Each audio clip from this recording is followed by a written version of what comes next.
Información, análisis y entrevistas. Profundidad con una mirada panorámica. En Línea 1.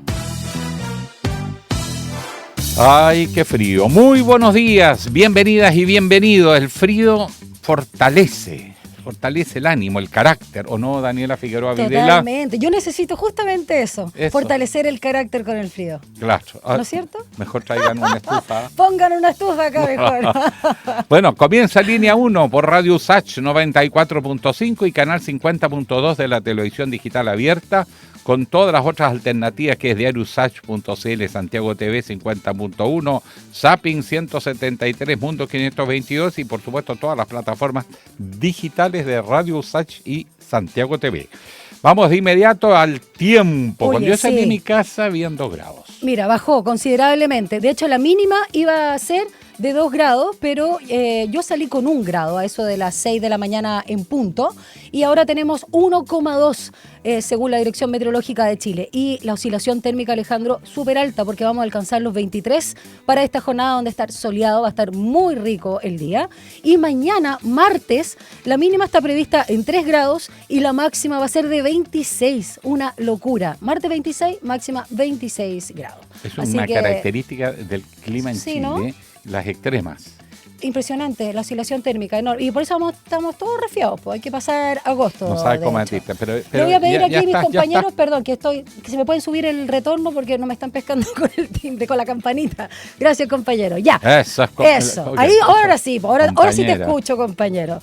Bueno, pero rico igual, a mí me gusta el frío con sol y tú debes tener unas postales. ¿Cómo está tu postal de la cordillera? Les digo algo, Qué no es por envidia. sacar pica, Saca pica nomás. pero mi casa tiene tan Peñalolén Sí, arriba, va debajo de la Universidad Adolfo Ibáñez. Sí. Usted mira, para abajito, ahí estoy yo, mirando Santiago. Qué lindo. Salvo los árboles que nosotros mismos plantamos, que ya están creciendo y tapan un poco, pero yo por primera vez en los 20 años que vivo en Peñalolén, miré de una terracita que tenemos de la casa y se veía no solo la cordillera de los Andes encima, precioso, claro, Increíble. sino que se veía el Cerro San Cristóbal y detrás del Cerro San Cristóbal la cordillera de la costa. Ay, sí, preciosa. Absolutamente nevado hasta arriba.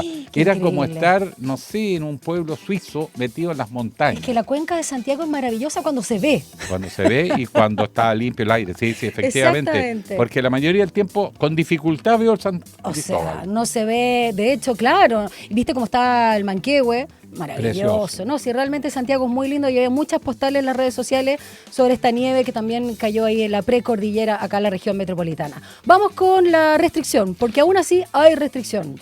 Con sello verde, 6-7. Sin sello verde, 2, 3, 4 y 5. Y vamos con las callecitas de Santiago, Ale, a ver qué está pasando según consigna Transporte Informa, región metropolitana de Santiago. A ver, hace un minuto, dicen, recordamos que Puente Los Aldes sumó desde el viernes la habilitación del tránsito al poniente, esto desde Avenida Kennedy. Presidente Kennedy. Y de esta manera, dice, el viaducto queda habilitado en ambos sentidos, precauciones, eso sí, por trabajo que se mantienen para las comunas de Vitacura, Las Condes y Providencia. También hace 8 minutos, tránsito suspendido en Los Tilos con la Primavera en la comuna de Cerrillos, debido a choque de vehículo contra casa. Imagínate despertar así, con un auto que se te mete en la casa. Bueno, además, cables a baja altura impiden tránsito vehicular hacia el cruce, así que prefiere alternativa. Y por último, en Autopista Central dan cuenta de un vehículo detenido en General Velázquez al norte, kilómetro 0,9, sector Pasarela, Villa Portales, ocupando pista derecha, así que circular con precaución. Dicho eso, vamos ahora con nuestra pregunta del día, que ya está alojada en @Santiago TV, @Radio USACH, sobre todo en nuestra cuenta de Instagram, Ale. ¿Cómo Sí. dice? Bueno, murió un trabajador forestal luego de un ataque armado en Victoria, o sea, lo mataron. Sí. En medio del Otro está estado grave. de excepción, exactamente. Y la gran pregunta es, bueno, ¿qué opina usted? Una alternativa es decir, mire, fracasó la política de seguridad, esto hay que verlo de otra manera. 2, hay avances, pero la situación es crítica, hay que persistir en esa onda. Y lo otro, de François, se necesita otra estrategia, más propositivo que cuestionador. Esas son las opciones de nuestra... Ahora, podrían haber más, pero Sí. para que la cosa no sea 100 alternativas y después no se tabula, Así es. con 3 más o menos, un bonito abanico. Bueno, Ale, vamos cuando son las 7:36 con las principales noticias de esta jornada. Titulares en Línea 1. El Servicio Nacional de Prevención y Respuesta ante Desastres, SENAPRED, declaró alerta roja para la comuna de Puerto Montt, región de los lagos, debido a las condiciones del río Lenca. Ante esta emergencia, el Departamento de Administración de Educación Municipal Regional llevó a suspender las clases en todos los establecimientos del sector de la carretera austral para este lunes 25 de agosto. Un guardia de la empresa CMPC, identificado como Marcelo León, murió tras recibir un disparo en la cabeza la noche del sábado en el sector rural de Selva Oscura de la comuna de Victoria, en la región de la Araucanía. Según información preliminar, la víctima fatal resultó herida en medio de un tiroteo en el que también resultó gravemente herido otro trabajador, quien fue trasladado hasta el hospital de Victoria. Con ello, el ministro de Seguridad Pública, Luis Cordero, no descartó querellarse por ley antiterrorista tras el fatal ataque. El ministro de Educación, Nicolás Cataldo, manifestó su optimismo respecto a que el proyecto que pone fin al crédito con aval del Estado, el CAE, que fue aprobado ya en la Cámara Baja, tendrá un buen recibimiento en el Senado, ya que el gobierno allí goza, dice, de una buena posición. La iniciativa, que busca instaurar un nuevo financiamiento público para la educación superior, FES, entonces está en la esfera de lo posible en este gobierno. El Consejo de Asignaciones Parlamentarias, entidad que regula el buen uso de dineros públicos que se entregan para la labor de los legisladores, emitió un instructivo para los próximos comicios de noviembre en el que restringe y prohíbe ciertos gastos en periodo electoral. La entidad señaló en primer lugar el congelamiento inmediato de asesores parlamentarios que postulan a un cargo de elección popular. La medida corre además para el personal de confianza que eventualmente asuma roles como administradores electorales de los propios legisladores que van a su reelección. El Servicio Agrícola y Ganadero, el SAG, anunció la reanudación de las importaciones de productos avícolas desde Brasil, luego que este país fuera reconocido como libre de influenza aviar altamente patógena. Esta decisión se produce tras el brote de Brasil que experimentó en un plantel comercial en Montenegro, Río Grande do Sul, el cual había llevado al cierre de este mercado el 16 de mayo pasado. Un grupo de 13 presos políticos en Venezuela fue excarcelado después de haber sido detenido en el contexto de la crisis tras las elecciones presidenciales de julio de 2024, según informaron este domingo los opositores Enrique Capriles y Tomás Guanipa. Según la ONG Foro Penal, en Venezuela hay 815 presos políticos, entre ellos 4 adolescentes y 89 con nacionalidades extranjeras. En tanto, el ejecutivo del presidente Nicolás Maduro aseguró que el país está libre de presos políticos y que los señalados como tal están encarcelados por la comisión de terribles hechos punibles. El jefe guerrillero Willington Vanegas Leiva, considerado un alfil del Estado Mayor Central, la principal disidencia de las antiguas guerrillas de la FARC, murió este domingo en una operación militar. Así lo informó el ministro de Defensa, Pedro Sánchez Suárez, quien señaló que Vanegas tenía la misión de consolidar corredores estratégicos del narcotráfico en los departamentos de Meta y Guayaviare, con el fin de fortalecer a las disidencias y expandir su aparato criminal. El presidente de Estados Unidos, Donald Trump, amenazó con revocar la licencia de las cadenas de televisión NBC y ABC, alegando que son una verdadera amenaza para la democracia estadounidense por su supuesto sesgo ideológico. El mandatario acusó en su plataforma Truth que ambas cadenas son una rama del Partido Demócrata. 7:40. Un diálogo a fondo. Entrevistas en Línea 1. Colombia atraviesa un momento complejo tras 2 ataques atribuidos a disidencias de la FARC. Uno fue un atentado con explosivos contra una base militar en Cali y el otro el derribo de un helicóptero en el municipio de Amalfi, en Antioquia. Estos hechos reavivaron las críticas a la política de paz total del presidente Gustavo Petro. La oposición sostiene que esta estrategia, que busca dialogar con grupos armados, está ligada al deterioro de la seguridad. ¿Con quién vamos a conversar de este y otros temas, Alejandro Guillermo? Con uno de los mejores analistas internacionales que dispone nuestro país y además gran amigo y además de origen venezolano pero ya chileno, Libardo Buitrago. ¿Cómo estás, Libardo? Un abrazo. Hola, Libardo. Alejandro, buenos días. Daniela, muy buenos días. Un gusto saludarlos. Como siempre, Líbaro, y muchas Igualmente. gracias por su generosidad. Oye, ¿quiénes son estos grupos disidentes de la FARC que entraron en una especie de ofensiva que no se le había conocido con esa virulencia en el último tiempo? Han derribado helicópteros, han matado soldados dentro de un cuartel. O sea, ya es una provocación grande, ¿no? Hay un poder de arma detrás. Las disidencias de la FARC son grupos que no se acogieron al plan de paz en el cual las Fuerzas Armadas Revolucionarias de Colombia, FARC, acordaron el proceso con el presidente Juan Manuel Santos. Ellos decidieron crear tolda aparte. Entre ellos se encuentra Iván Márquez, que estuvo dentro de los acuerdos de La Habana para este cese al fuego y sellar definitivamente el ingreso de las FARC a la vida política colombiana. Y estas disidencias están regadas a lo largo del país, tienen el entrenamiento de las FARC, tienen cabecillas, pero ya su lucha no es ideológica, Daniela y Alejandro, y esto es muy importante. Las disidencias de las FARC hacen parte de bandas criminales irradiadas en todo Colombia para buscar las mejores rutas que aseguren la salida del tráfico de drogas. Esa es la principal motivación que tienen y además el músculo financiero que ellos tienen. Así, para hacer esta precisión, ellos pelean con el Clan del Golfo y con el Ejército de Liberación Nacional y otras cuadrillas que se han dedicado a delinquir, pero no por un objetivo político, sino simplemente se han convertido en bandas criminales que se nutren, se enriquecen con el tráfico de drogas en Colombia. Por lo tanto, esto pensar que se puede resolver en una mesa de negociación, imposible. Aquí es un tema militar, de inteligencia militar.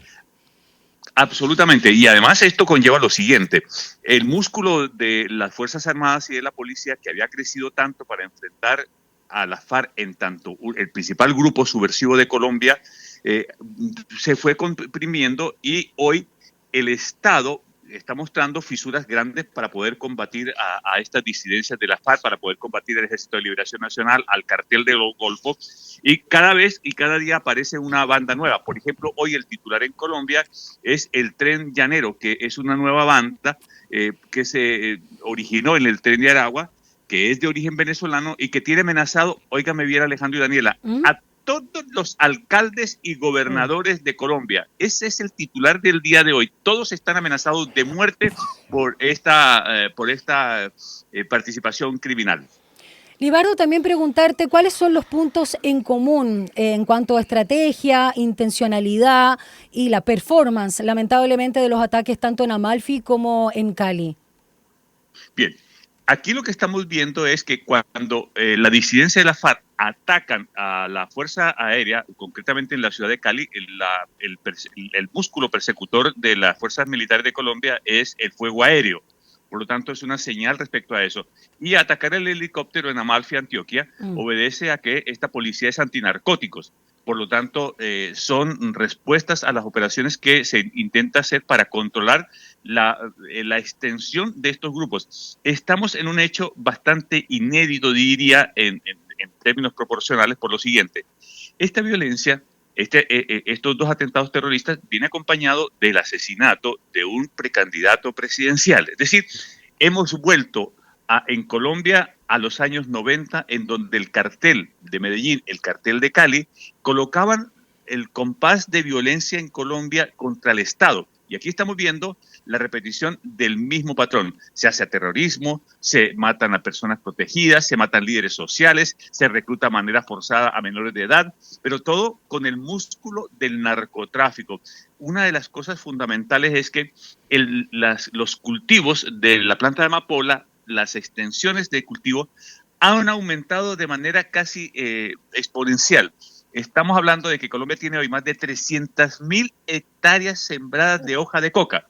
Y eso nutre a los carteles colombianos, a los carteles mexicanos, y entre Colombia y Venezuela producen el 40% del consumo de cocaína a nivel mundial. Ahora, sí, y lo que me llama la atención es que hayan llegado a atacar una base militar y causando 8 muertos, cerca de 80 heridos. Es decir, el poder de fuego que hay detrás de los grupos narcotraficantes en Colombia nos da un poco la pauta a dónde puede llegar esta brutalidad y la naturaleza que tiene desconcertados los estados. ¿Cómo responde uno o un estado ante eso? Aquí ha habido el presidente Petro, cuando llegó al poder, propuso lo que Daniela estaba mencionando, que es la paz total. La concebía el presidente Petro como una idea de sentar en la mesa a todos los levantados en armas y decirles, mire, el proceso de paz puede ser. Que yo encuentro de lo positivo del acuerdo de la FARC con el gobierno de Santos es que hoy la inmensa mayoría de los integrantes de las entonces FARC hoy hacen parte de la vida política colombiana. Unos son diputados, otros son senadores, no les ha pasado absolutamente nada, están protegidos, por cierto, pero son actores políticos, dejaron de ser actores militares. Y entonces lo que aquí estamos viendo es que le quieren torcer el destino a algo que el presidente Petro proclamaba: hagamos una paz total. Sin embargo, la gran cantidad de dinero que se genera producto del narcotráfico, Alejandro y Daniela, es lo que evita que se cumpla esa promesa, porque todo mundo intenta ganar dinero y tiene armas. Aquí la importancia es que además Colombia está inundada de armas de gran calibre y de gran capacidad bélica. Entonces el Estado vuelve a los años 70, vuelve a los años 80, con poca capacidad para poder detectar anticipadamente estos hechos. El atentado de la base aérea, Alejandro, pudo haber dejado muchas más víctimas si es que el segundo camión que estaba cargado con los cilindros de explosivos hubiera explotado. Eso hubiera sido una catástrofe, pero de proporciones incalculables. Entonces aquí lo que estamos viendo es que entramos en un proceso de elección Colombia, se ha polarizado la situación colombiana y los políticos colombianos, en lugar de sentarse a enfrentar la violencia entre todos, cada uno tiene una visión de violencia, pero no en conjunto. Y eso lo que hace facilitar es que estas expresiones de violencia y de criminalidad aumenten. Una sociedad polarizada como la colombiana no está dando paso ni siquiera con el asesinato de un precandidato presidencial. No diría, mire, juntémonos y enfrentemos entre todos la violencia. No, cada quien tiene un retazo de solución para el problema global. Ahora, Libardo, antes de pasar a Venezuela y ver otras materias, no sabemos nada de este anuncio, ¿no? Más bien de la operación Sultana, pero parece que está fallando de alguna manera la inteligencia en Colombia. ¿Cómo lo ves? Porque es un punto realmente crítico con este retroceso que tú estás señalando. Hubo un momento, Daniela, en que la inteligencia, particularmente la que tenía la policía, era una de las mejores a nivel mundial. Tenían buenos sistemas de inteligencia, podía anticipar, podía hacer prospectiva, podía detectar, pero eso se ha deteriorado mucho. Y creo que los candidatos están aquí hablando de si el gobierno tiene la intención real de poder combatir estas fuerzas. Además, Petro hizo una cosa, por ejemplo, fue reunir a los principales grupos criminales de Medellín, y eso fue bastante criticado. Cada quien tiene una fórmula, y si Colombia y si el Estado no aplica inteligencia y no aplica una visión global de la sociedad para enfrentar este tema, entonces vamos a vivir, como siempre hemos vivido, sometidos a la fuerza de los violentos. Bueno, el consumo es lo que tiene liquidado también, por si la gente consume, no es muy difícil frenar. Ese es el tema grave, Alejandro. Claro. Fíjate tú que hoy entre Colombia y Venezuela generan más de 20.000 millones de dólares anuales de tráfico de drogas, más de 20.000 millones de dólares. Increíble. Y el consumo aumenta y crece y crece y crece a nivel mundial. Vamos a la frontera venezolana, tierra venezolana. La amenaza de Trump. ¿Va en serio? No se ve tan factible, por lo menos de afuera, una invasión, salvo que tenga colaboración interna y muy fuerte. Más bien uno piensa que puede haber una operación quirúrgica, pero si Trump va detrás de Maduro y tomó la decisión, algo tiene tramado y debe tener trabajo interno. ¿Cómo se está viendo ese panorama, el destino de Maduro? Ojo que María Corina Machado dijo a Maduro que Trump no está jugando, ¿ah? Sí. Donald Trump ha identificado una serie de pasos para enfrentar lo que él llama la lucha global contra el narcotráfico. Y ha enviado esta fuerza de tarea con un objetivo principal, y es cortar las rutas del denominado cartel de los soles. Entonces, a este cartel lo denominó una organización criminal y terrorista, y firmó una orden ejecutiva que lo ampara y le da la base legal para inclusive armar una fuerza militar, y eso obedece a esta fuerza de tarea que compone 6 navíos de guerra, 2 submarinos, 2 cuadrillas de F-35, y los puso en el Caribe Sur, pero más mirando hacia la costa de Venezuela. Y uno puede entender que va a intentar quitar y cortar el tráfico de drogas. En una primera instancia, en Venezuela genera el cartel de los soles 8.000 millones de dólares al año. Eso es más que el presupuesto de defensa que tiene Venezuela y que le entran al cartel de los soles. Con esta identificación y a partir de esta semana, cuando ya la fuerza de tarea esté en aguas territoriales de Venezuela, Donald Trump va a tener una serie de opciones. Y uno ha de pensar que si le corta primero el flujo de dinero que recibe el cartel de los soles, pues le puede generar un problema mayor a la estructura de los soles, del clan de los soles. Y derivado de ello, una presión política, porque va a quedar con muchas opciones. Yo una invasión terrestre no la veo posible, pero con la tecnología que cuentan hoy y con la que está desplegada, por ejemplo, Alejandro y Daniela, los navíos tienen capacidad, están llevando 100 misiles Tomahawk, 100, de alta precisión.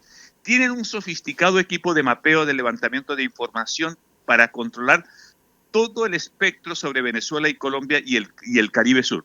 Entonces, a partir de ahí, se puede generar una presión, que es lo que yo me imagino, sobre el régimen de Maduro, buscando una implosión, que haya un quiebre dentro de las estructuras del chavismo. Eso es lo que a mí me parece que las cartas que está jugando el presidente de los Estados Unidos, Donald Trump. Que lo traicione su propia gente, quizás perforar, hay tanta plata en juego, al alto mando, a las guardias que lo rodean y lo pongan arriba de un avión, algo así, porque invasión terrestre es difícil. Un bombardeo selectivo despertaría muchos problemas internacionales. Pero como están las cosas y con la disposición de la oposición, que lo aceptaría, hacer una operación, ¿cómo le llaman?, quirúrgica contra Maduro, de asesinarlo o secuestrarlo, puede parecer posible, ¿no? Es que esta vez primero Donald Trump va en serio. Eso es una prioridad.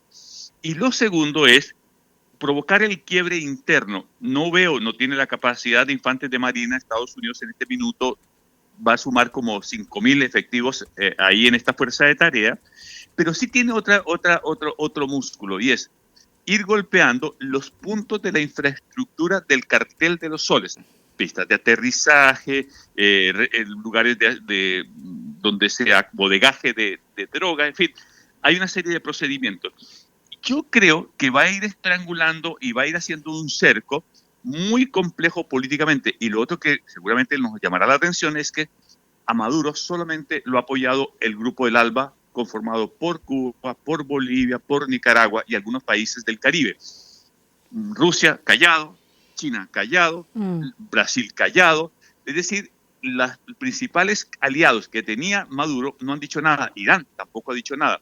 Y eso es porque están esperando cuáles son las opciones que va a manejar Donald Trump con tremendo músculo militar que le va a colocar esta semana frente a las aguas territoriales de Maduro. Libardo Buitrago nos acompaña esta mañana acá en Línea 1. Respecto a lo que comentaba al inicio, ¿no?, de estas palabras o declaraciones de María Corina Machado, la líder opositora de Venezuela, junto con decir que no estaba jugando Donald Trump, señaló también, y aquí quiero preguntarte, que muy pocos militares en el alto rango militar, valga la redundancia, están apoyando a Maduro y deben tomar una decisión. Y a esto se suma como señal este tremendo cartel del lado colombiano, ¿no?, pero ahí en el límite con Venezuela, una valla enorme por la recompensa, tanto por Maduro como por Diosdado Cabello. Están hablando de 50 millones de dólares por recompensa por la captura del líder chavismo y 25 para Cabello. Y es bien impresionante el cartel, de hecho.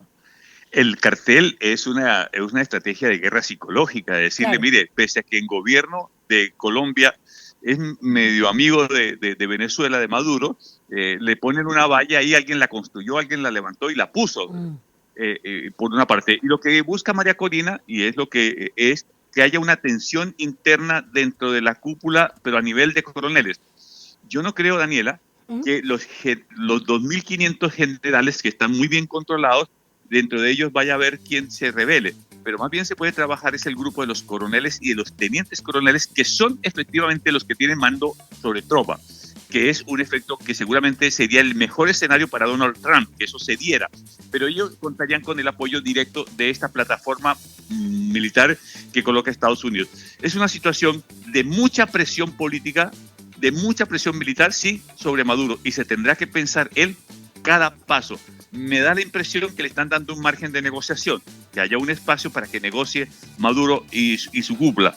Si eso no fructifica, pues seguramente Donald Trump va a manejar las otras opciones. Dentro de ellas, golpear, como dijo Alejandro, de manera selectiva y hacer un proceso de extracción. Si no bien de Maduro, de otras figuras del chavismo. Además, ellos ya lo hicieron.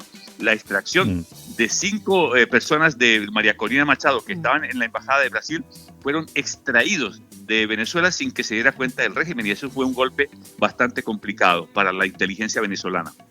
Muchas gracias, Libardo. Libardo Buitrago, analista internacional, uno de los secos que nos acompaña a esta hora de la mañana. Un abrazo grande y gracias, muchas gracias por madrugar. Buen inicio de semana. Buen inicio de semana. Un abrazo, Alejandro. Igualmente. Gracias, Libardo. Chao. Oye, y de los vecinos de Argentina también se está empezando a enredar Milei. Con la hermana. La hermana aparece comprometida en un negociado Una de red de compra de soborno. medicamentos Sí. a sobreprecio, a cambio de lo cual le mandaban sobrecitos a la hermana según la denuncia. Si eso Hay unos se audios llega a dando probar, vuelta. claro, y hay elementos, se le empieza a poner difícil, porque además ya está recibiendo mucha crítica en el Congreso, se está estructurando una oposición a sus políticas, porque apretan tanto a ciertos sectores que está produciendo rebeldía en la sociedad, y por lo tanto la clase política tiene que observarlo. Ojo, porque muchas de esas políticas las quieren aplicar algunos en Chile. Esto es un caso de corrupción en una agencia de discapacidad en Argentina, a propósito también de esta venta de medicamentos que vinculan a Karina Milei. Bueno, vamos a una pausa cuando faltan 2 minutos para las 8 de la mañana y continuamos con más contenidos aquí en Línea 1.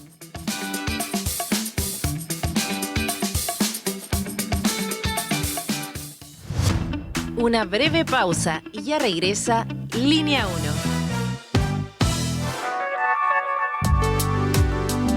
Es la hora en Radio USACH. 7 de la mañana y 57 minutos. Minbu presenta Historias de Barrio. Esta es una de las tantas veces que Pedro y Carlos entrenaron juntos en la Villa Panamericana. Dale, Pedrito, de aquí te haces viral para TikTok. Si estáis hablando con el próximo medallista olímpico, cada vez más cerca de la cima. Obvio, de Villa Panamericana para el mundo. Sí, oigan, muy deportista y todo, pero acuérdense de entrenar para los 7 también, po.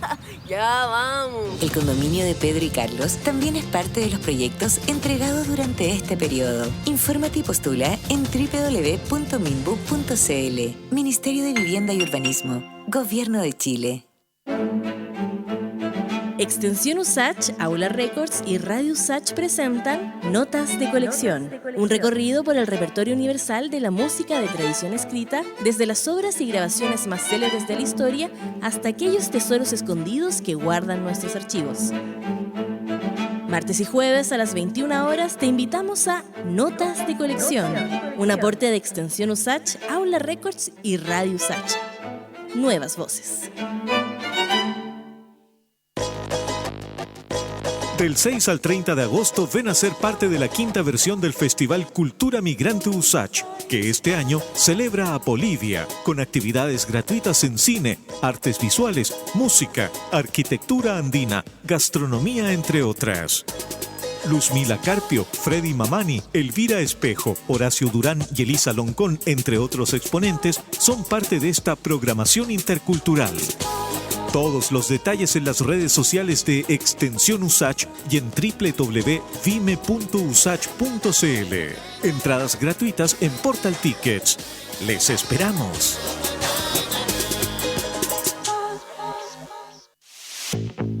Este 2025 te invitamos a Somos Expertas, Nuestra Voz.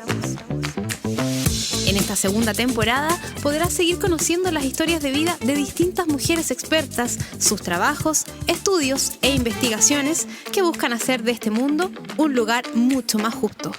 Conéctate a Somos Expertas, Nuestra Voz, cada miércoles y sábado a las 13 horas por la 94.5 FM, el canal 50.2 de la televisión digital abierta y en nuestras plataformas digitales.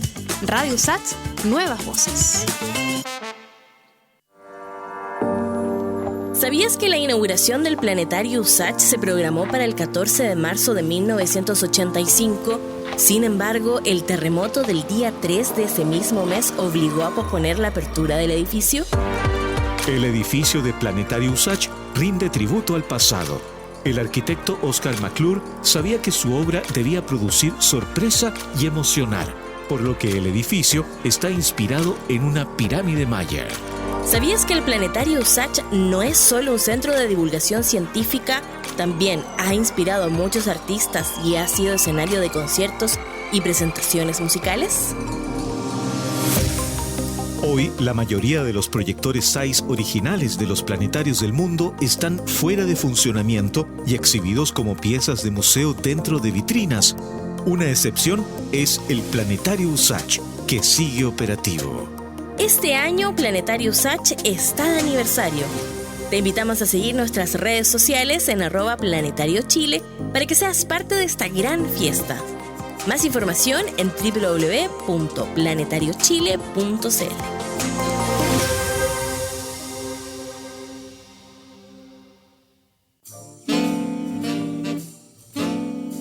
Cada día a las 20 horas los invitamos a disfrutar lo mejor del jazz y el smooth jazz. Ahora Jazz, por la 94.5, Radio USACH.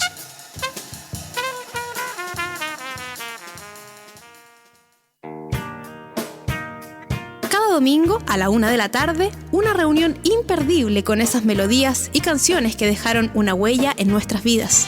No quiero soñar 1000 veces más. Nada se pierde, todo se transforma. Te invitamos a viajar en el tiempo por los más diversos ritmos y géneros musicales junto a Ecos del Ayer, música para recordar.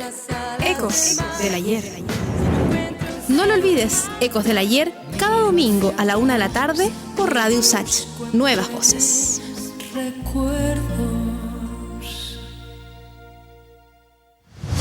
Estamos de regreso en Línea 1.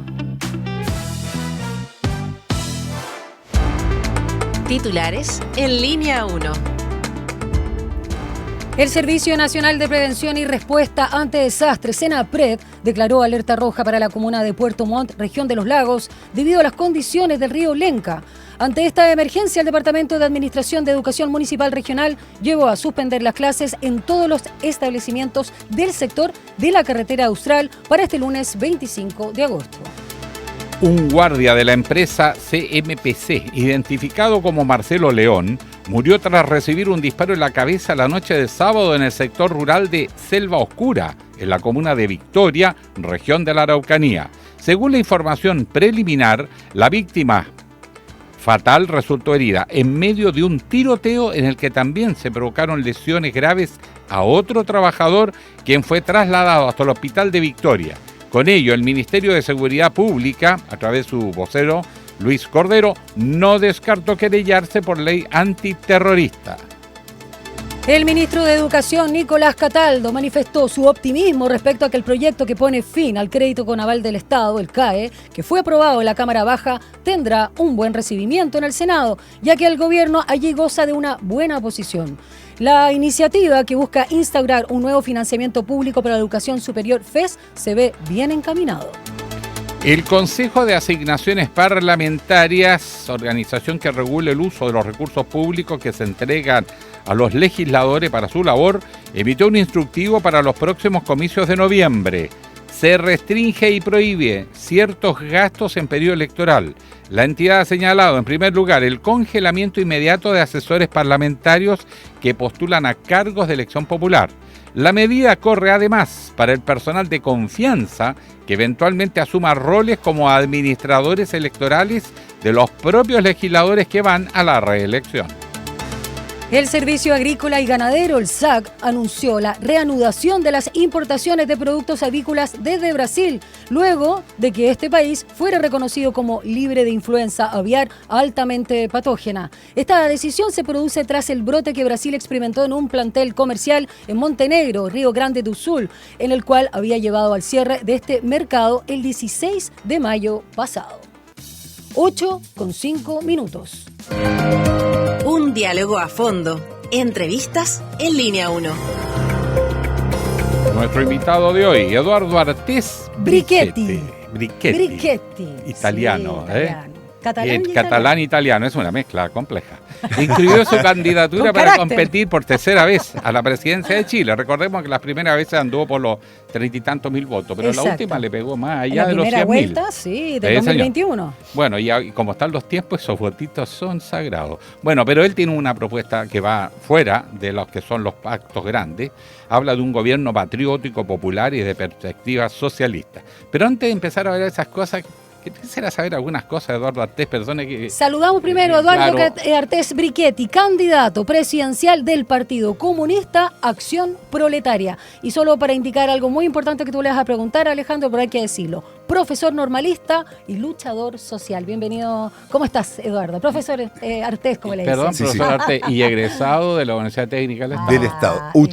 De la gloriosa Universidad Técnica del Estado. ¿Cómo ha estado? Bien, bien, contento porque logramos la inscripción, ya que no fue una cosa menor, a pesar, y a disgusto diría yo, de la prensa hegemónica que no nos dio ni un solo espacio durante la precandidatura. Se supone que todos, incluso hasta este miércoles, todos somos precandidatos, con excepción de Jara, que porque estuvo en la primaria, entonces ya quedó, ¿no es cierto?, en forma automática allí. Pero el resto todos, y pregúntame, ¿a dónde he sido invitado hasta el momento en la prensa, la gran prensa? Yo agradezco estar acá, por cierto. No tengo Esta es una gran prensa. Ya, no, pero yo me refiero a donde están los monopolios detrás, quien maneja. Estoy aquí en una radio que es de una universidad. Y ahí se respeta y se quiere por eso. ¿Ya? Así que no hay problema. Pero a pesar de eso, juntamos más patrocinios 41.000 que lo que juntó Meo, por ejemplo, y que lo que juntó Mike Nicol. Sí. Ya, que no es un dato menor. ¿Con París y cómo anda? No, París no juntaba patrocinio, pues el día también. Todavía existe el PDG, se me olvida. Se le fueron todos los parlamentarios, se me olvida pero igual existe el partido, toda la razón. El PDG todavía existe, pero a la próxima elección, cuando tiene que producirse el hecho de que no reunió los votos. Don Eduardo, vamos por parte porque hay harto que conversar con usted. Yo tengo información de que usted en los medios universitarios prende como... No diga como que. Prende fuerte. Hay un cierto segmento de la sociedad que está logrando llegar. ¿Cuál es el objetivo? ¿Cuál es ese segmento? Mira, se dio por unas cuestiones técnicas y también políticas y todo. Lo técnico, al buscar el patrocinio mediante la clave única, la cosa virtual, era imposible eso en los sectores populares, donde sí tenemos presencia, ya a nivel territorial, etc. La gente no tiene la clave única, que el correo electrónico, que, mira, no tiene la expertise, algunos no tienen tampoco internet, o sea, ahí había una complicación.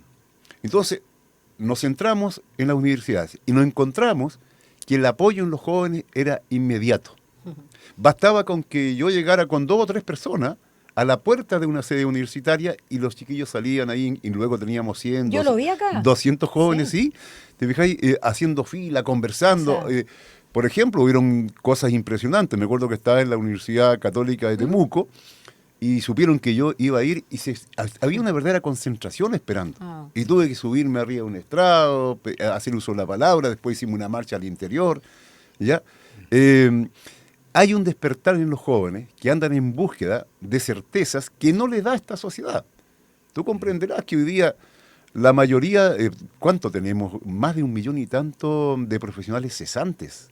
Los ilustrados que llamaban también. Y entonces, es un desastre.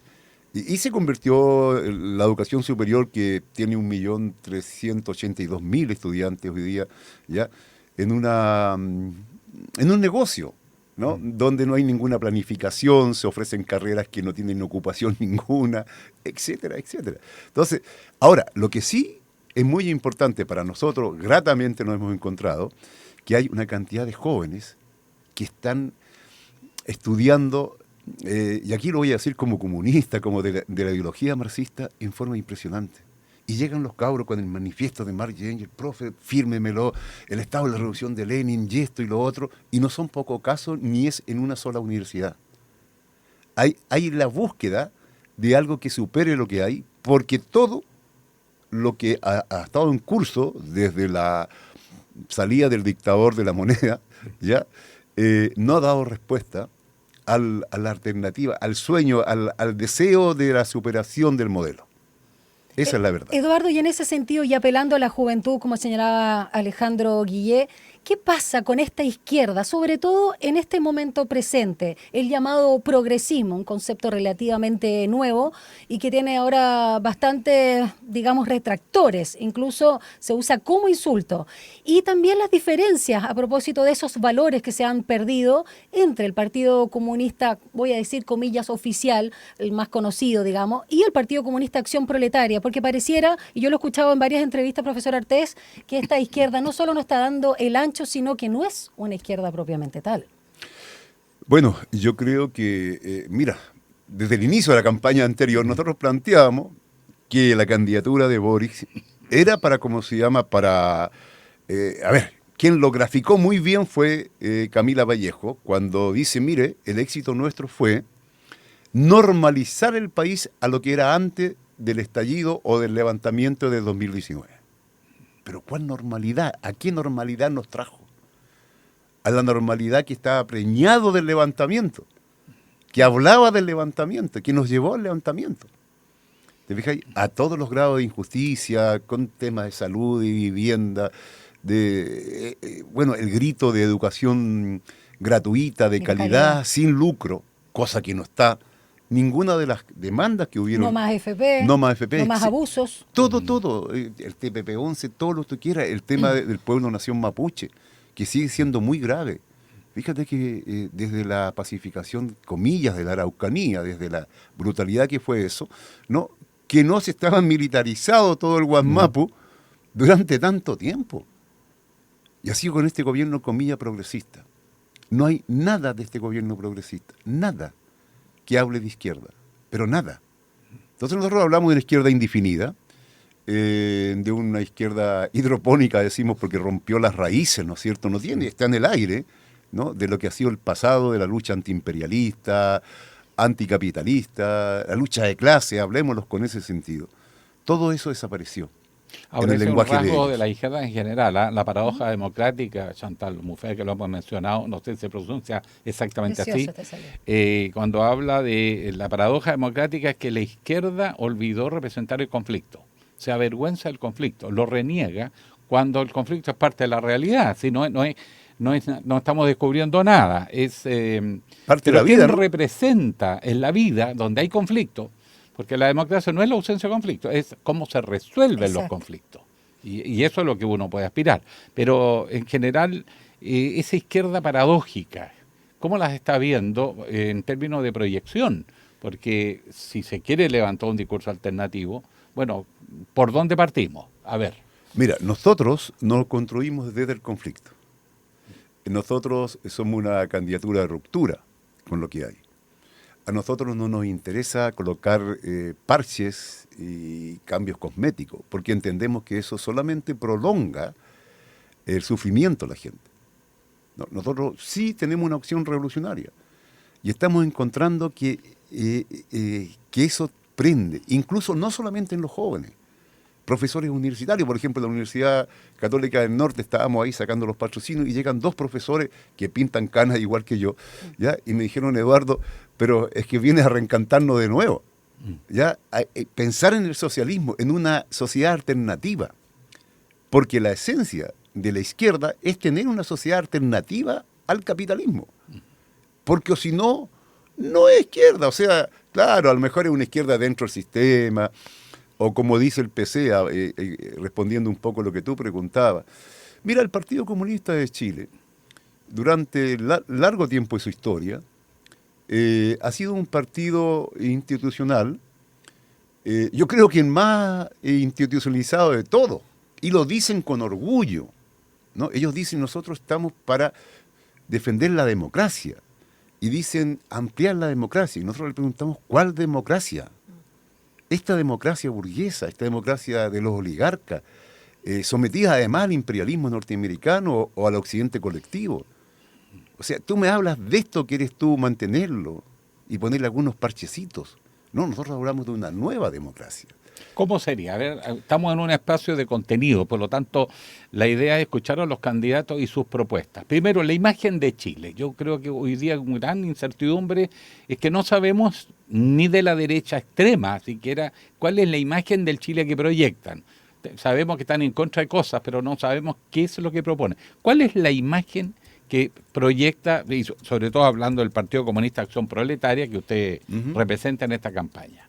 Bueno, nuestra imagen, nosotros vemos un Chile que sigue, ¿cómo se llama?, en el marco de lo que es el capitalismo, pero un capitalismo dependiente absolutamente, en que no hay industria, no hay nada, no hay seguridad alimentaria, energética de ningún tipo, no tenemos el cobre, el litio en nuestras manos, en fin. Estamos, incluso yo diría, en camino, si se agrava la situación internacional, que tiende a agravarse y se va a agravar indiscutiblemente porque estamos en una suerte de tercera guerra mundial híbrida, ¿no? Con una cantidad de características hasta que sea ya una cosa de movimiento, de ocupación de tropas por todos lados. Y el país no va a resistir eso. No lo va a resistir porque nosotros el 80% de lo que consumimos en aceite, leche, carnes, trigo, porotos, lentejas, etcétera, viene de afuera, no tenemos ninguna seguridad alimentaria. O sea, esto nos ha llevado, y esto es lo que defiende este modelo, ¿no? Que ni siquiera Donald Trump ya lo defiende, porque Donald Trump dejó o sea, los norteamericanos ya no hablan que el mercado regula todo y que debe ser una cosa sin frontera, de pura libertad. La globalización. No, claro. Eso ya no existe.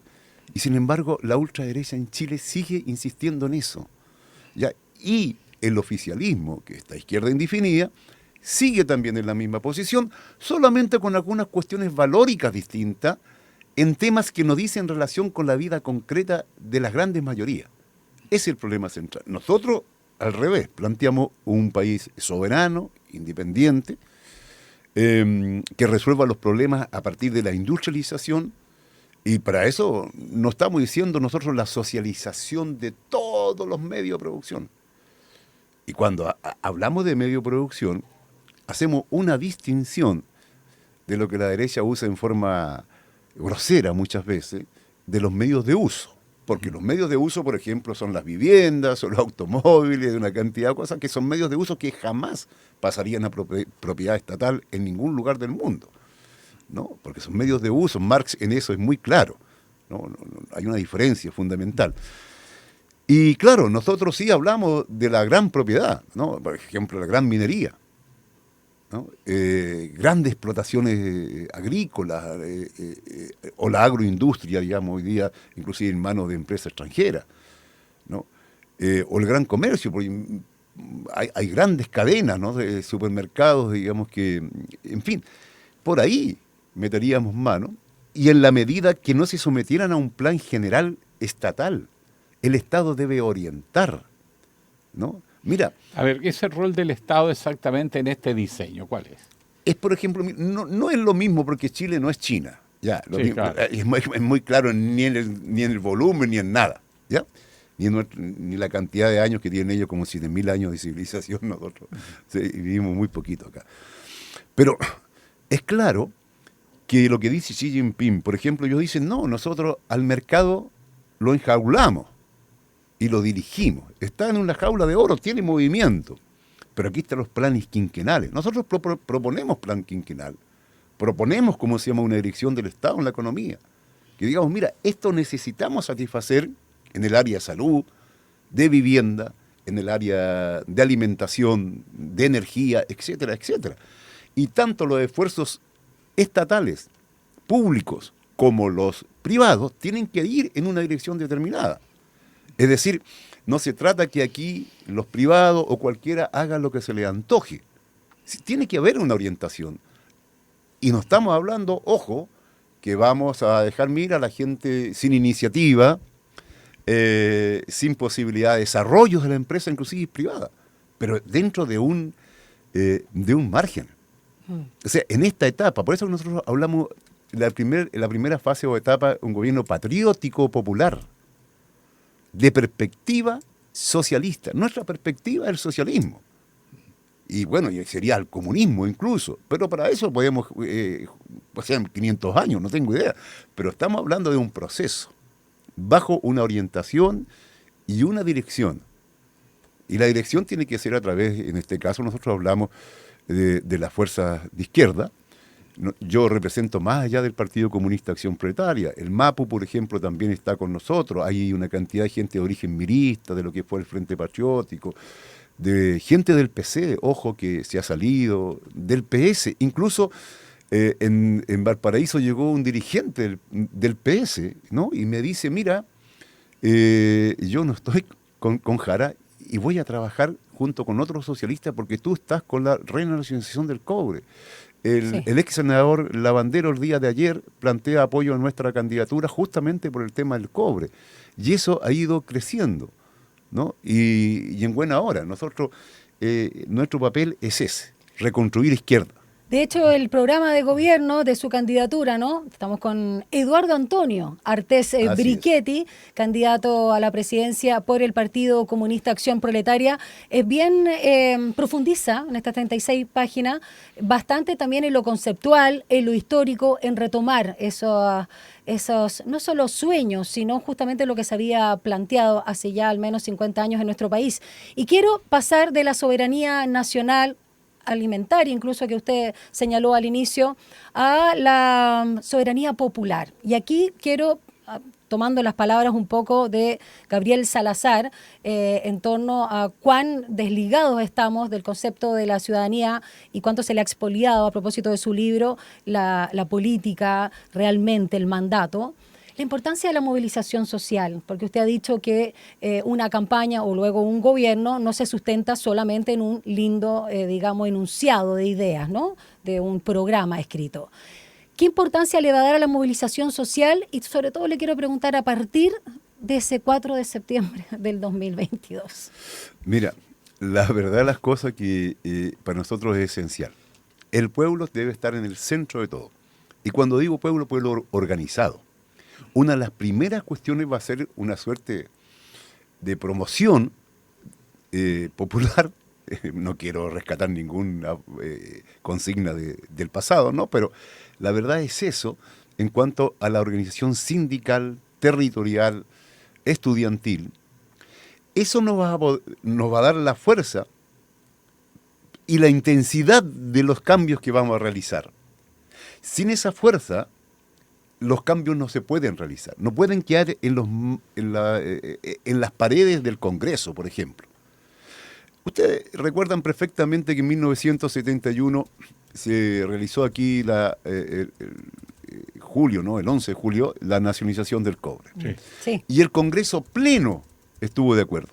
Pero eso fue como consecuencia de haber movilizado y ganado para esa idea a la gran mayoría del pueblo chileno, que iban desde los sindicatos de panaderos, desde los profesores, los arquitectos, la gente de medicina, en fin, inclusive medianos, pequeños industriales y en un proceso determinado. De tal manera que se vio obligado el Parlamento, a pesar de las presiones norteamericanas, ¿no?, a aprobar la nacionalización, ¿no? Entonces, es una cuestión, la democracia es eso, que el pueblo participe en las decisiones, que tome conciencia y que tome en sus manos, ¿no?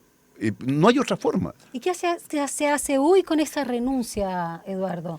Que han renunciado no solo los parlamentarios, la sociedad, no se manifiestan, todos quedaron con una cara larga, los que somos parte del 38%, era 38%.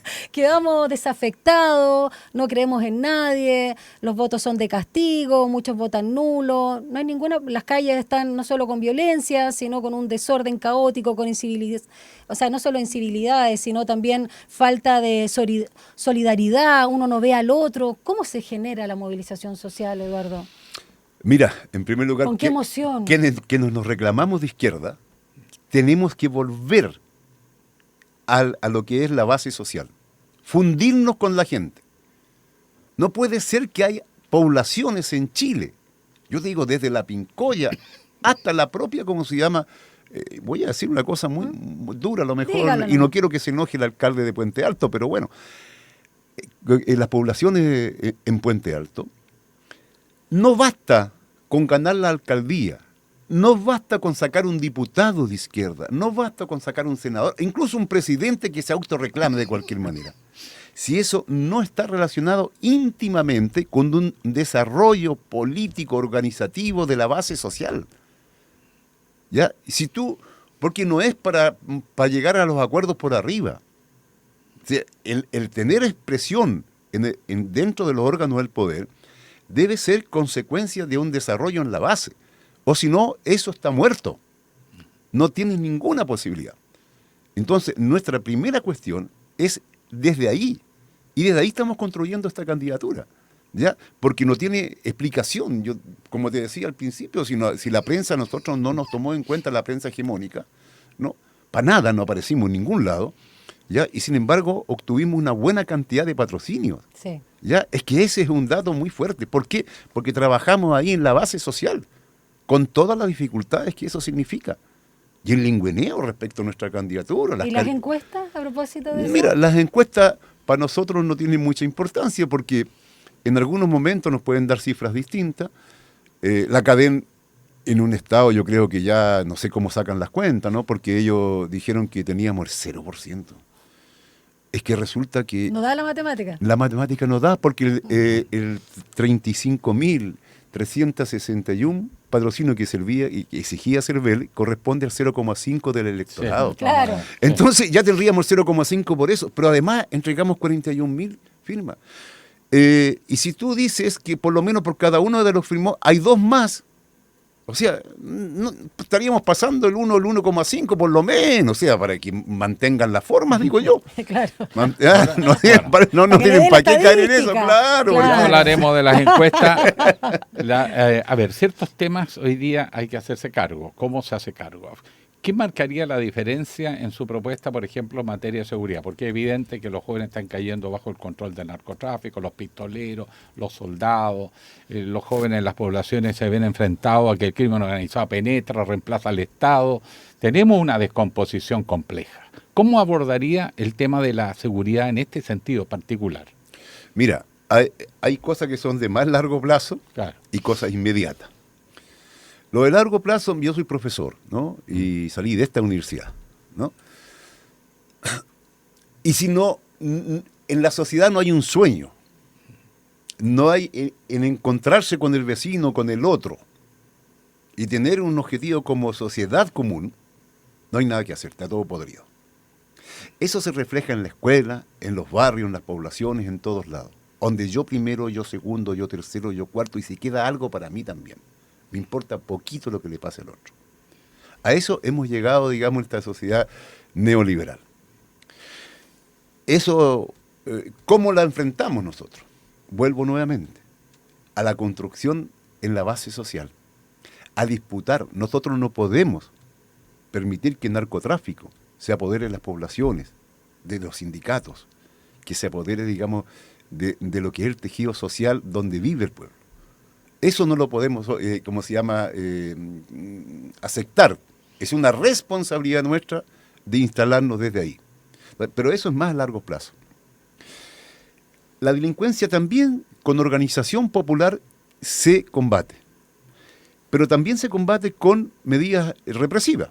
Pero tenemos que tener una policía refundada, como decía Boric en un momento determinado, que fue otra de las promesas que también abandonó, como todas, ¿no? Claro que hay que refundarla. Sí. Oye, sí, inclusive en el tiempo de Piñera, 8 generales para afuera.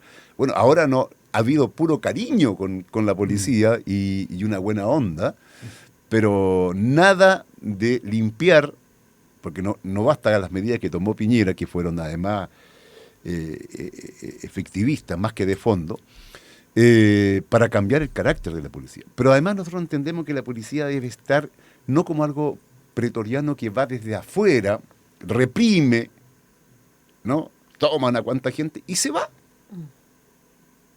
Y entonces vuelve nuevamente a los pocos días, los que fueron detenidos son reemplazados por otros, porque es normal, esa es la lógica social. Yo me acuerdo cuando hacía clase y le decía a los chiquillos, bueno, tú castigas a un joven que para hacerse simpático rompió un vidrio en la sala. Se va a él, lo expulsa de la escuela.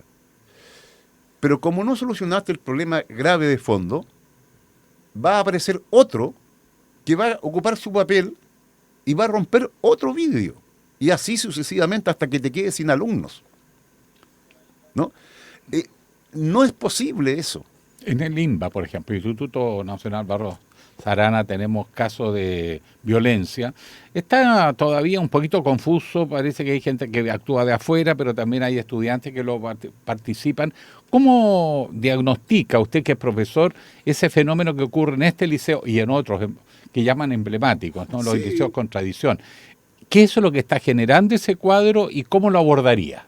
Bueno, yo creo que hay varios factores, ¿no? Pero uno de ellos es que indiscutiblemente los jóvenes que están en estas escuelas reciben, ¿no? Vienen de las contradicciones sociales que traen desde los hogares, desde la población. Ven al padre cesante o semicesante, ¿no? Las complicaciones de vidas concretas para pagar la vivienda, para esto, para otro, para todo. No se expresa eso en la organización sindical ni popular. Y quien recibe todo eso es el joven. Y acumula, y eso lo expresa indiscutiblemente, sobre todo los jóvenes de enseñanza media. Yo he conversado en este periodo, cuando estaba sacando patrocinio, llegaban los cabros del INBA, llegaban los cabros del Instituto Nacional, del Liceo 1, del Carmela Carvajal, a conversar, inclusive parte de la directiva, ¿no? Profesor, nos pasa esto. Mira que ¿cómo se llama? El rector Saavedra, por ejemplo, en el INBA, con un desprecio hacia los alumnos, pero brutal, ¿no? A donde llegaba a plantear, mira, todos tienen TEA, qué sé yo, son todos, y se lo dice a Desborde, y Desborde dice, bueno, pero era una conversación privada. ¿Te fijas? O sea, en primer lugar, descalificando a quienes tienen realmente esa condición, que deben ser respetados en su dignidad absolutamente. Eso es lo primero. Y segundo, tratando de que eso sea un estigma para el resto de los estudiantes. ¿Y qué va a esperar ahí? Ahora, hay jóvenes a esa edad que prenden hasta con agua helada. Sí, pues. Si esa es la realidad, ¿quién no fue joven? ¿Ya? ¿Quién no tuvo, digamos, la actitud de querer cambiar yo cuando tenía 15 años? Mira, yo la primera vez que fui detenido, yo tenía 14 años. Y caí en una toma de fondo, como se llama, cerca de Osorno, ¿no? Y me fui a la casa a los 14 años para ir a participar allá. Porque uno, frente a la injusticia, hay cierta edad que tú te rebelas con todo. Eduardo. ¿Ya? Entonces, yo hay que tener con cuidado. Por otro lado, a mí hay una cuestión que me llama mucho la atención. En el sistema neoliberal, para que pueda tener las ganancias y funcionar la educación particular, así como la salud particular, no tiene que funcionar lo que es público. Tiene que ser un caos total, de manera que los, comillas, hoy día llamados clientes o apoderados, ¿no? Porque esa es la verdad, vayan hacia la educación particular. Ha sido necesidad destruir la educación pública, y sobre todo los liceos emblemáticos, para trasladar hacia el negocio. Sí, quiero seguir en la misma línea. Eduardo Artés, candidato a la presidencia por el Partido Comunista Acción Proletaria, que nos acompaña esta mañana acá en Línea 1. Se ha hablado mucho, ¿no?, de la falta, o ya de frentón, la han sacado, ¿no? Todo lo que es la educación cívica, sobre todo en media de casi todos los colegios. ¿Para qué decir una buena historia, no solo de Chile, universal, y por supuesto la valoración y el estudio, profundización y actualización de los derechos humanos? Entonces, las y los estudiantes llegan con muchas brechas, con muchos dolores y muchas falencias a las universidades. Y nosotros aquí también tenemos siempre, un programa histórico que ya tomó finalmente el Estado para nivelar, para ayudar en materias en quizás más duras. Pero también hay otros vacíos que tienen que ver con la educación cívica. Y usted ha hablado también de un plan nacional de educación, ¿no?, para todos los, estamento. Vamos a detenernos, porque estamos acá en la USACH, de sus propuestas para la educación universitaria, sobre todo, por supuesto, pública. Bueno, la educación universitaria debe de obedecer a un plan general de desarrollo del país. No puede estar determinada por el mercado, ¿ya? Y cuando digo un plan nacional, estoy pensando inclusive en las áreas de la cultura artística, ¿no?, en el arte, en todo. Integral. Integral. Porque nosotros necesitamos hacer una verdadera revolución cultural en el país, ¿ya? Que ponga en el centro el carácter solidario, la hermandad, los objetivos comunes como país, como nación, etcétera, etcétera. O como las naciones de Chile. Porque yo tengo el concepto de un país plurinacional, ¿no? Claramente, ¿no? Y eso no significa la división estatal, porque normalmente los reaccionarios tratan de confundir una cosa con la otra, unidad, y sí. claro, y producir ahí unas tonteras que son propias, como se llama, o de la brutalidad o la ignorancia de ellos, o de la mala intención abierta. ¿Ya? Es así de simple. Pero entonces, claro que nosotros ya más necesitamos una educación universitaria, inclusive yo creo que a partir de la enseñanza media, ligada un poco a la producción. Mira lo que te estoy diciendo. Nosotros nos encontramos normalmente con profesionales que una vez que comienzan a ejercer, casi por primera vez tienen contacto con la vida del trabajo y lo que realmente ellos estudiaron. O sea, entonces, es necesario, para mí entender, ya en segundo año medio, o quizá en primero, ¿no? Que los jóvenes, mira, ya ir detectando hacia dónde van ellos dirigidos. Bueno, a usted le gusta la medicina, perfecto, va a tener que ir una semana, por ejemplo, a un hospital tomando todas las medidas, qué sé yo, no sé qué, y sacar la chata, oler a qué huele un enfermo. Tiene que tener una cantidad de cosas y se va a ir dando cuenta si realmente es, ¿no? Y eso debe estar ligado al trabajo, ¿no? A la experiencia, no solamente en la academia, ¿no? Tiene que ir unida a ambas cosas, y la academia es la síntesis de la experiencia, que es el conocimiento, ¿no? Pero tiene que haber esa cosa del gustito concreto, ¿ya? Entonces tenemos planificación y tratar de ligar con mucha experiencia práctica el estudio universitario. ¿Y el FES qué opina de lo que se está hablando ahora con la condonación del CAE y este nuevo financiamiento de la educación superior que ha propuesto el gobierno? Mira, la cosa que está planteada aquí es simple, ¿no? Aquí se ha condonado en un momento la deuda del Banco de Chile. Entonces, ¿por qué no se le puede condonar la deuda a los chiquillos? Por otro lado, hay una cuestión que es muy seria. Mira, yo soy profesor, a mí me deben la deuda histórica, ¿ya? Y aquí el gobierno con bombos y platillos dice que solucionó el tema de la deuda histórica, y eso es una falacia, es una mentira del porte de la cordillera de los Andes. Porque lo que hizo fue un bonito dividido en dos fracciones, un bono... ¿Cuánto eran? 4,5, Sí, 4,5, dividido en dos, y que se empieza a pagar a los mayores de 80 años. ¿Ya? Entonces, tú decís, espérate, yo tengo 73, cuando me vengan a pagar mi deuda histórica, yo a lo mejor ni siquiera voy a estar parado en esta tierra, ¿no? No sé, pero es un desastre, cuando en consecuencia a cada profesor de esa época que nos deben, son como 90 millones o 100 millones de pesos. Entonces, lo que podrían decir, basta de hacer espectáculo, nosotros vamos a dar un bono, no sé, de ayuda, paliatoria, no sé, de algo, pero no digan que solucionó. Con lo del CAE es parecido, pues. Terminamos con el CAE. Entonces cualquiera dice, ya nunca más se van a ¿cómo se llama? Encalillar los chiquillos, ni mucho menos. ¡No! Pasa un nuevo sistema de encalillarse, ¿ya? Con otras formas, que todavía no sabemos cómo va a salir en el Senado. Porque cuando empezaron con el tema, por ejemplo, de no más AFP y terminamos en más AFP, miran lo que terminó en el Senado.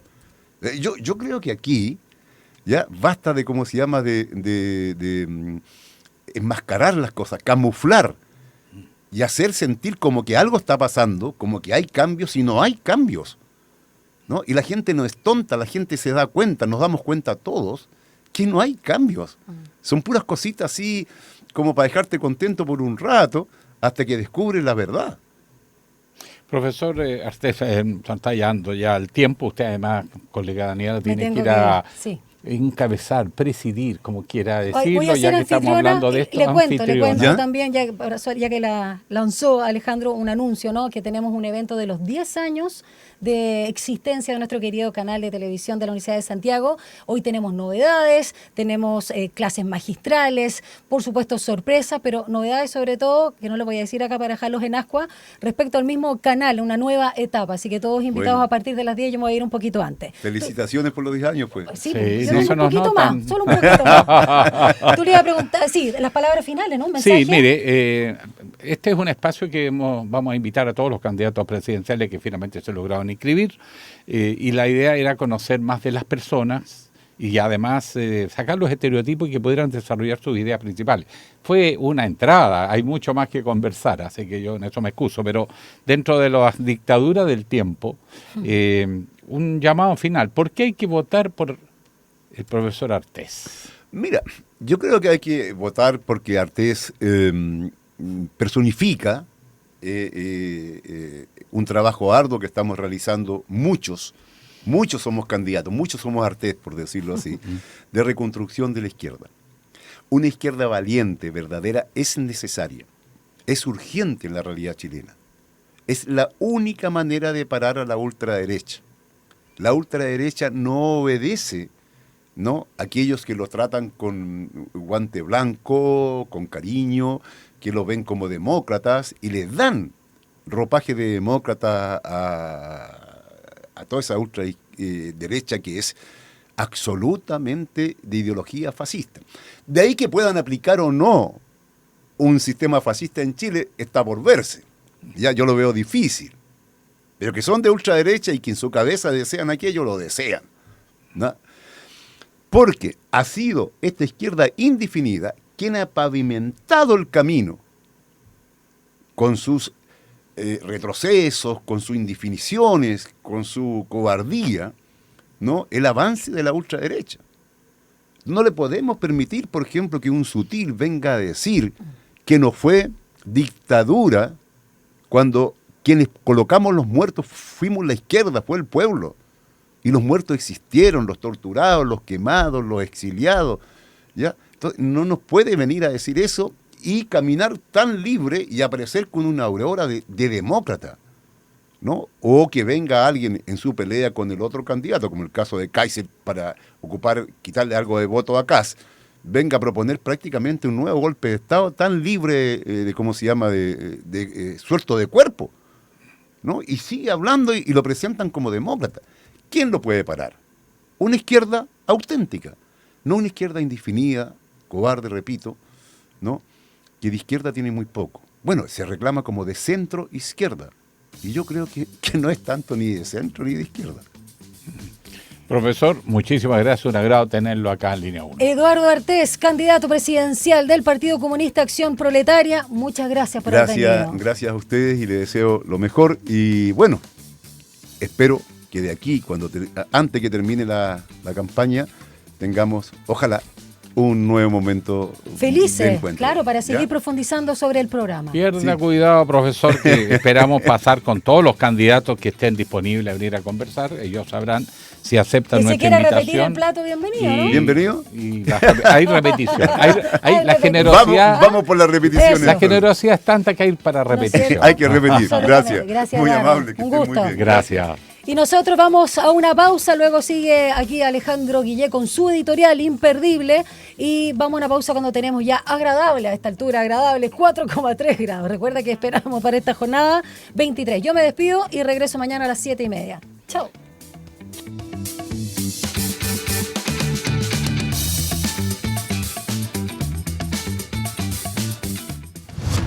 Una breve pausa y ya regresa Línea 1.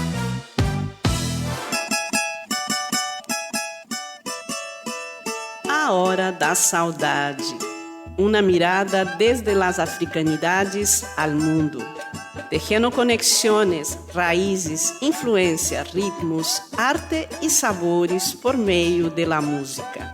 Sumérgete en este emocionante, vibrante e diverso viaje intercultural de la 94.5 Radio USACH. A Hora da Saudade, junto a Eugenia Dos Santos. Capítulos estreno miércoles a las 5 de la tarde y los sábados a las 19 horas. Todos los días a las 12 en punto te invitamos a hacer un recorrido por los sonidos más profundos de nuestro país. El alma nacional. La trova, el canto de raíz, folclore y fusión que unen generaciones. Y cada viernes con música en vivo en las sesiones de El Alma. El Alma Nacional. Justo al mediodía, un encuentro diario con la música chilena por la 94.5 FM Radio USACH y en el 50.2 de la televisión digital abierta.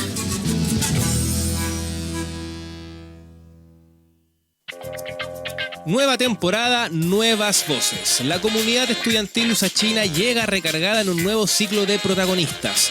Todos los domingos de 18 a 20 horas en Radio USACH. Intereses, pasiones y lo que mueve a las y los estudiantes en un formato lúdico. Protagonistas, nuevas voces, está de regreso.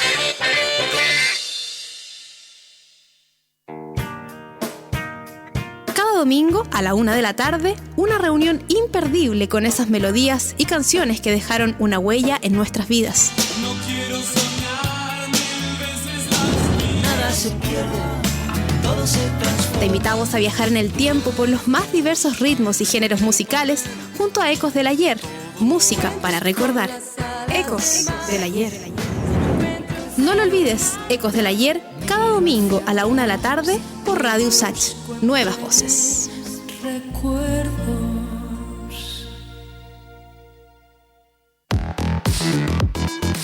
La crisis climática, los alcances de la inteligencia artificial, la ciencia de frontera, la economía, la salud, la educación.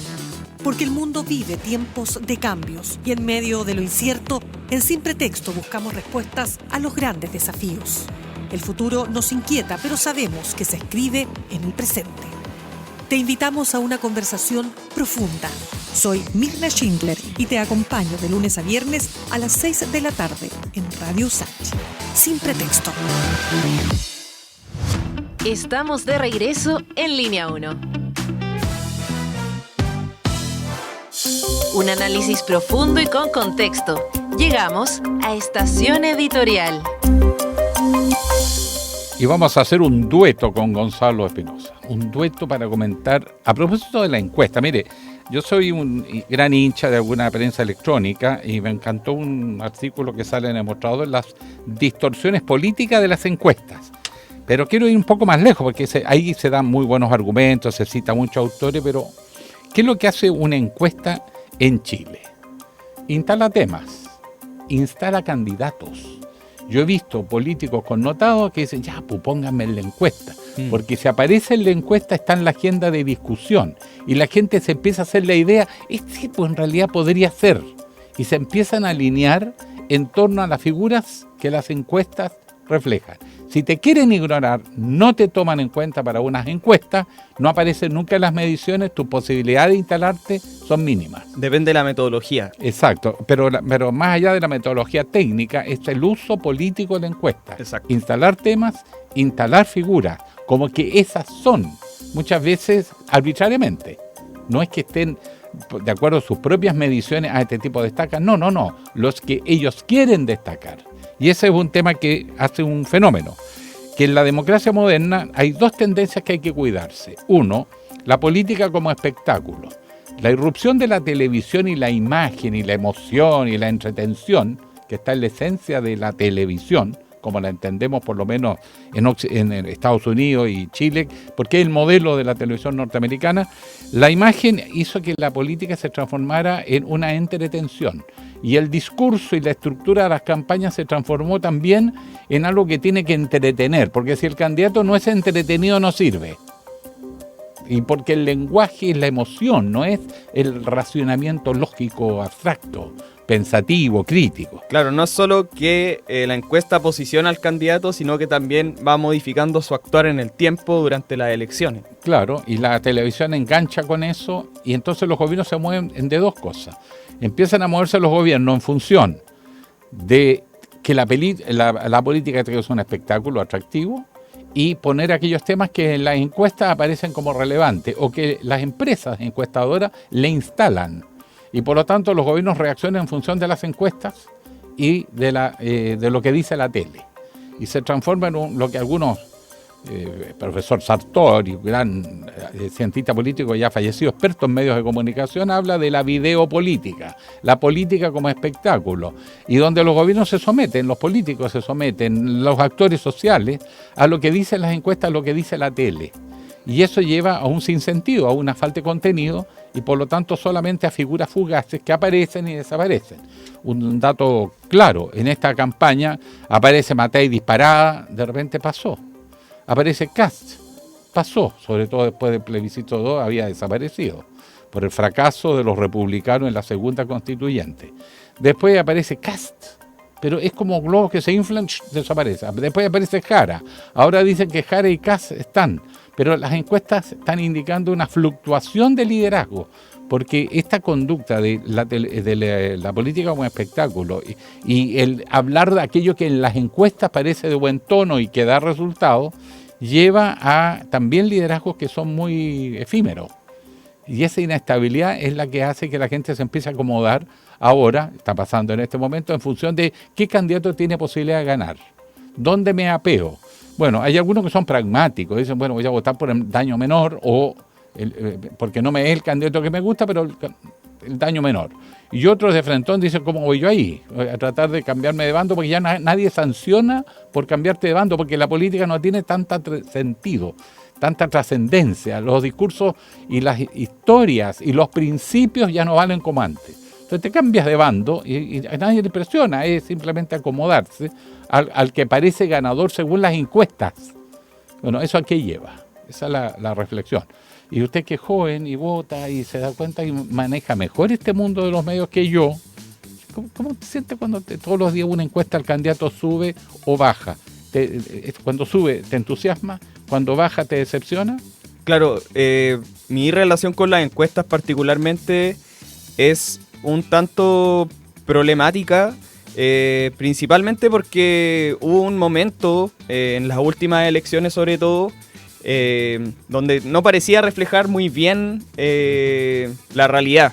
Sin embargo, también uno tiene que ahí examinarse y decir, tal vez igual en las encuestas hay una cuota de realidad, porque, por ejemplo, para el primer plebiscito de la Constitución, todos pensábamos que iba a ganar la opción apruebo, al menos los que votábamos apruebo, o no pensábamos que iba a llegar a un 38%, y decíamos, las encuestas están manipuladas, las encuestas manipulan todo. Pero finalmente se demostró que el resultado de la encuesta era bastante parecido a lo que ocurrió en la realidad. Entonces, yo creo que lo más complejo tiene que ver con lo que planteaba usted, de esta modificación de las personas que trabajan en la política, de ir proponiendo cosas en base a lo que dictan las encuestas y no tener una visión país que se pueda proyectar hacia adelante y estar viviendo en el minuto a minuto de lo que tiran los datos. Y yo creo que eso es lo más complicado. Sí, al final las encuestas miden el estado que ellos mismos crearon. A eso voy un poquito con la reflexión de no ser tan mirar las encuestas y ver al candidato más espectacular, sino la necesidad de ver cierta consistencia y sobre todo la defensa de principio, porque eso es lo que te da consistencia en el tiempo. Bueno, pero esa era una reflexión al pasar. Usted venía, Gonzalo, lleno de temas aquí. Exacto, sí. Vamos a pasar con la agenda del día. Tenemos algunas noticias que se van a desarrollar durante la jornada. Hoy día la subsecretaria de Vivienda y Urbanismo, Gabriela Elgueta, y la subsecretaria de Desarrollo Regional y Administrativo, Francisca Perales, junto al gobernador de la región metropolitana, Claudio Rego, y al alcalde de Santiago, Mario Desbordes, realizan una visita inspectiva a las obras de construcción de la ciclovía Alameda. ¿La ha visto usted? Sí, señor, la sufro todos los días. Oye, pero qué lento. Sí. La gran muralla china se construyó más rápido. Claro. Pero en fin, es una ironía. Pero esperemos que esté construida pronto esta inversión que acá detallan. Supera los 15.000 millones y que se extiende por toda la Alameda, desde Pajaritos hasta Plaza Italia, en un recorrido de 8 kilómetros. A las 11, ante el alza del valor en las cuentas de la luz en la región del Maule, el diputado Alexis Sepúlveda junto a los alcaldes de Gualañé, San Rafael, Pencahue y Chanco se reúnen con el ministro del Interior, Álvaro Elizalde, para entregarle una carta solicitando que el gobierno implemente medidas para frenar las alzas Y según denuncian, existen cobros indebidos por parte de la empresa CGE. A las 11:30, el ministro de Educación, Nicolás Cataldo, junto al alcalde de Puente Alto, Matías Toledo, presentan la habilitación de aulas sensoriales y espacios de acompañamiento en los establecimientos educativos para estudiantes autistas y quienes presenten episodios de desregulación emocional. Muy interesante eso también. Y vamos con el resultado de la pregunta del día. ¿Qué era la pregunta? Murió un trabajador forestal en un ataque armado en Victoria, hay otro que quedó grave. Eso rigiendo un estado de excepción. Entonces la pregunta que le hicimos al público es ¿qué opina de esta situación? Y dimos alternativas. Exacto. ¿Qué dicen los resultados? Así que vamos de menos a más. Un 27% señaló que hay avances, pero la situación es crítica. Un 31% manifestó que fracasó la política de seguridad y un 41% dijo que se necesitan otras estrategias, otras medidas para abordar esta situación. Bien, clarísimo lo que piensan nuestros auditores y auditoras, pero también tengo que decirle que nos tenemos que ir. Así es. Gonzalo, ha sido un agrado tenerlo. Hoy día fue un día que iniciamos un nuevo ciclo invitando a candidatos presidenciales. Muy Vamos importante. A invitar a todos y espero que todos vengan. Y si no vienen, no es porque no se les invitara. Y segundo, a todos el mismo trato. Que pongan sus ideas, no atacarlo. Que expongan, que presenten. Y hacemos las preguntas, obvio, de la duda, que puedan dejar algunas declaraciones para que se precise. El público es el que decide. Y ahora decide que seguir, pero con Rodrigo Alcaíno. Exacto, en el enlace USACH. Y nosotros tenemos un acto a las 10 muy bonito. Exacto, los 10 años de Santiago TV. Exactamente. Así a todos, muchas gracias. Buena semana. Un abrazo. Chau.